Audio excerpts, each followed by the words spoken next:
these strings, essentially. 600? And so what we do is we actually, at every junction of a leaf to a stem, is what's called an axillary bud. And these this is an example of an axillary bud right here. And so what we do, that's where tomatoes want to branch and grow really bushy. But what we want is we want quick tomatoes, and we want nutritious tomatoes. And so by pruning all of these off, we triple the size of the stem, the main stalk of the plant. And the reason that we're doing that is because the fruit that are coming off of the main stalk then have direct access from the nutrients coming straight up that stalk right into the fruit, as opposed to having to go up into a branch, into another branch, and then into the fruit. And so they have a lot more direct access to the nutrients that they need. And actually, if we walk around that one, we can check out these tomatoes are doing pretty well. They're doing their thing as well. So we've got the fruit starting to form right off of the main stalk, so that you can get a lot more nutrients up from the ground straight into the fruit. Hopefully, the desire is that you'll get quicker ripening fruit, and you'll get less fruit per plant, but you can plant the plants closer together. So we can get 600 tomato plants in here, when if we were going to allow them to push out, we might only be able to get 200. And so we'll get less fruit per plant, but hopefully we'll get quicker ripening fruit, which is the challenge in this climate. Last year, I grew 500 tomato plants out in the field, and in October, I tilled in 10,000 green tomatoes because they never manifested. Oh, wow. And they never ripened. Mm. You know? And so now we've got, decent sized fruit earlier in the season. So my hope is that they will actually ripen earlier. These ones have gotten a little crazy because they've thrown out their string. But as you see, this one, for example, has really good fruit set right on that line.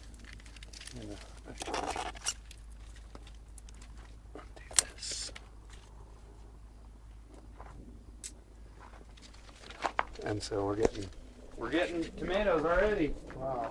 We'll be having green tomatoes in a couple weeks, which is better than last year. And so we also companion plant. We do all of our companion planting. Wow. We do all of our basil in with our tomatoes because they really like to grow together. They do really well together. And if you come in here and snip these, what we do is we tip our basil. So we just take the tip off like that. And if you do that on a regular enough basis, then you avoid the flower, which is right there. And you can still eat this, and then this will continue to branch out and expand and become delicious. Over time, it'll become a big bush, and we can get lots of tips. That's great. Lots. This is for my daughter Sheila. She loves sunflowers. Sunflowers? Yeah. Me too. All of our sunflowers are volunteers. Volunteers, okay. Yeah. May you have many more volunteers. Like an amaranth here. Well, I'll show you the greatest.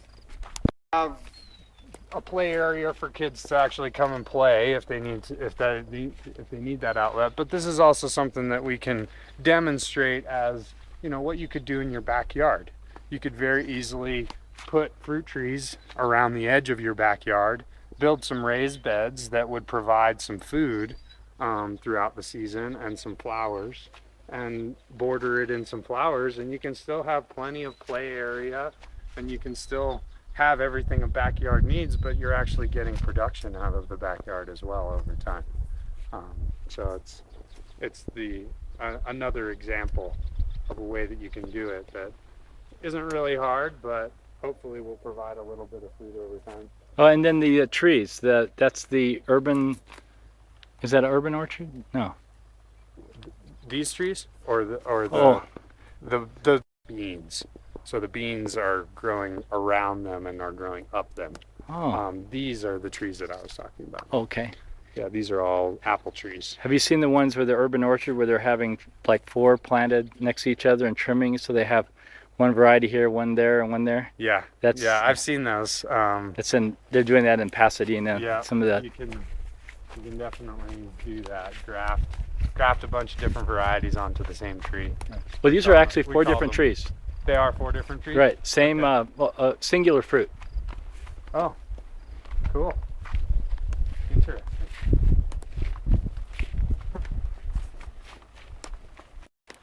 This is our new garden cart that Dan just built us. Oh. It's pretty sweet. We took an old llama cart that's pulled by a llama and converted it into a little garden cart for us.